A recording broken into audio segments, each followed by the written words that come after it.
All right, question number two. What did business networking feel like before Ohana Connect?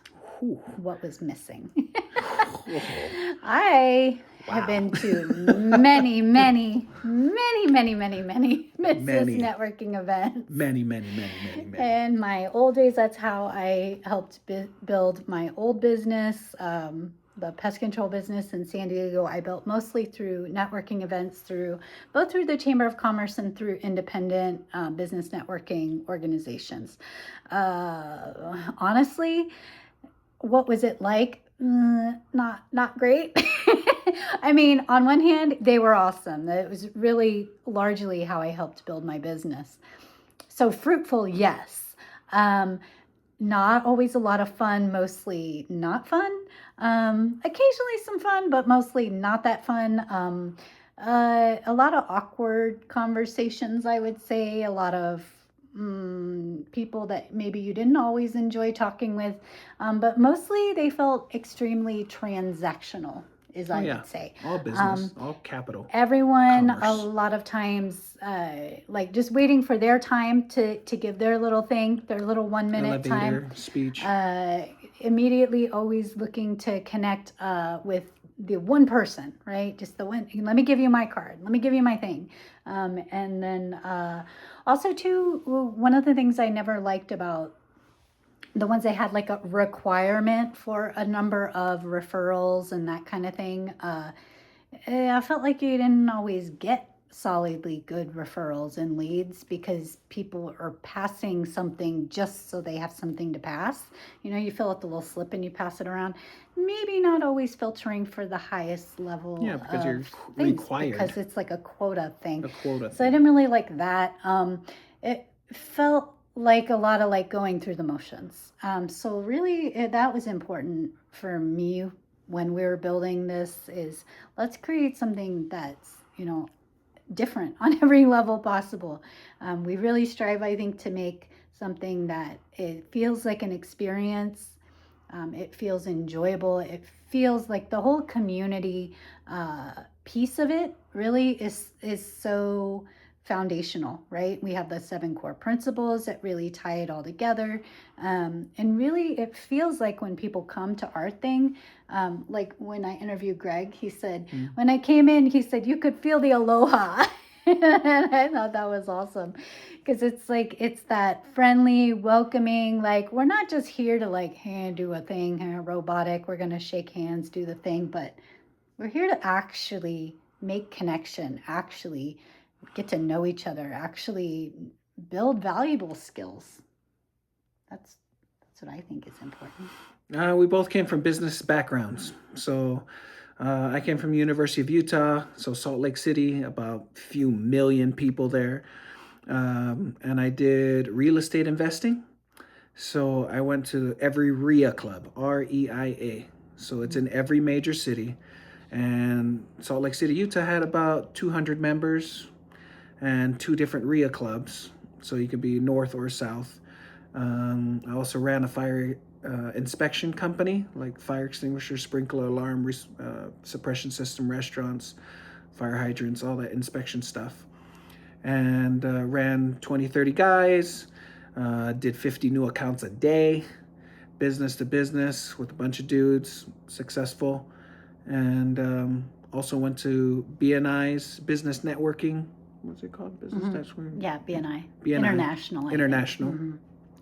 Which also meant you could only be one industry inside the circle. So there's only one insurance guy, there's only one flower shop, there's only one attorney, there's only one, there's only one, there's only one. So there might be multiple BNIs in your big city, but if you can't have two pest controls. No, and but that was never an issue for me. But everyone, like there's only room for one realtor. There's always a realtor. There's always an insurance guy. There's like that handful of things. So that's that's different. Yeah. Because that pushes everyone up. Real estate investing, that was fun, but I don't know. It's just a big city, so when there's 200 people, it's a lot more fun. There's educational programs. There's just more camaraderie and stuff like that. It is very based on deals. When you're doing real estate investment clubs, you're looking for the next house, the next deal, your next team member. And so we've been to hundreds Oh, easily. hundreds Easily. of Yeah. meetup groups. Even when I was in Colorado and I drove a truck for FedEx, I would go to a meetup group in the morning, and then I would go drive truck. And then after I parked the truck, I went to at least one or two meetup groups in Colorado, Denver, Colorado. So if you just write meetup, there's 5 meetups every day. And so I would go meetups in the morning for coffee. I would go drive truck, and then I'll do 1 or 2 meetups at night and build team members. Well, that's what happens when you're in big cities. Yeah. That's not what happens when you're in rural town America, Siskiyou County, Mount Shasta. Nope. And then you call the Chamber of Commerce for 6 years straight and you're like, hey, you guys got any networking events going on? They're like, nope. Oh, you're not doing anything? Nope. We're not doing anything right now. You got any plans? Nope. No, Okay. they said one time to go check out the weed, right? They did. They said the most active chamber was the weed chamber. So I called them and they were pretty interested in having us come to a meeting that they were gonna have. But I asked her even then, I said, how many people do you usually have come to your events when you have them? And she said, we usually get 1 or 2. And I thought, oh boy, this is not what I'm used to at all. Not what I'm used to at all. So we come from cities, Yeah. like bigger city So I felt networking systems. like we're really missing out here because that for me, that was a huge piece of what helped me grow my business. Right. And Same. And besides that, on top of lead generation and referral sources and partnerships that work is just like meeting people that are going through similar experience as you is helpful. Like we want to talk about things that are specific to running a business. It's different than it is for other people, and you want people that are experienced that can mentor you. So this is all things that we're incorporating in as we grow, and I think things that I've never seen in any other networking groups. So some of the mentoring matchups and the partnerships, and then even just like you said before about not being exclusive to like one per industry is different also. And just that in itself, I think, flips it on its head a lot because it helps create more that atmosphere that we're not in competition with each other. God. But we're in collaboration with each other. How can we help? How can we be a resource for each other? How can I serve somebody differently than you serve somebody, and vice versa? And taking that approach to the whole thing. And I think it's going to allow for a lot more growth for everybody as we go through. We've seen it at every city level. We've seen it at county level. We've seen it at individual departments in the city level and the county level and multiple city levels. For some strange reason, multiple, let's say, chamber of commerces or visitor centers or treasury or auditing in the county or all the different departments in counties, all the different departments of different cities, some strange reason there's like this competitive draw a line in the sand. This is our side of the sandbox. That's your side of the sandbox. We don't collaborate very well. Yeah. It's commerce. It's all that stuff. And that's why our county is exactly where it's at today. I think it's some of it is maybe remnants because it's like a sense of scarcity, and I'm sure partly because it is a smaller town. It is a smaller economic network here. Yeah, for sure. So I guess on some level maybe there's only room for one of these here because there's not enough to go around. There's only so many grants. Right, or there's only so much this or so much that or so much There's customers. only so much federal money that we can get. There's only so much state money that we can get. There's only so many grants that we can get, funding that we can get. No, that is not true.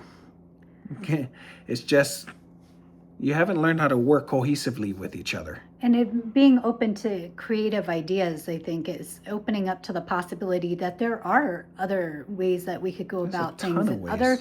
Other avenues that we could pursue or other sources of revenue that could come in, and just being a support system for each other and helping each other grow, and not trying to do everything because it's exhausting. I think I think we're on the edge of a lot of major changes. Yeah, why isn't all the Chamber of Commerce's in the whole county coming together? How come there's not one, like maybe one weekend, like everybody has their networking event? I think we have 4 or 5 different Chamber of Commerce's in Siskiyou County. Something like that. Something like that. But you should have one networking event, and then you guys just, promote each other's networking event. And now the whole county goes to this mixer in Weed, and then the whole county goes to that mixer in Mount Shasta, and the whole county goes to McLeod's mixer, and like that, collaboration. And so that's a big difference. What makes Ohana Connect, with our past and our background and what we see that does work and what we've seen that does not work. And then we're bringing it here to rural town Siskiyou County. Yeah, and also the openness of being curious. What would happen if we tried this? What would happen if we did this? Sometimes it works, sometimes it doesn't, but you never know unless you try, right? Yeah. And so we found that there was a few things missing inside the county. And so we just filled a need. What we ended up doing is putting out a little survey about what comes first, the chicken or the egg. So for the last year, we were pushing that affordable housing is definitely needed in Siskiyou County. And the survey came back that what comes first, jobs or affordable housing, or affordable housing or jobs? And we figured out that we had to solve both at the same time. And so our nonprofit that we're going to be talking about later on is called Ohana Malamalama, which means a family of light. And that's our affordable housing arm. And then we created Ohana Connect, which is our business networking arm. So it helps businesses thrive, especially in wintertime, in the winter months. And it brings new efficiencies, big city efficiencies into small town rural. And so now we have, if we can help 50 business owners get one employee, hire one person, then we just helped create 50 new jobs. It might take us a year, might take 2 years, might take 5 years. That's okay. Yeah. We're going to help. And so once we help create jobs by stabilizing business owners, then that also matches tiny houses on wheels or any other form of alternative affordable housing, like shipping container housing or 3D printed houses or assembly houses or a yurt or anything. And then affordable housing helps to house the workforce so that you have waiters and gas stations and grocery store clerks and which then funds affordable housing, which then funds more jobs, and then it becomes sustainable. Yeah. And if this was really, really, really easy, it would have already been solved. Right. So we're here just to think outside the box and make this happen. Yeah. So that's why we're bringing all of our skills from all the meetups we've ever done, every networking group that we've ever done, which is a lot. And we're bringing that all into Ohana Connect right here, Siskiyou County. Beautiful.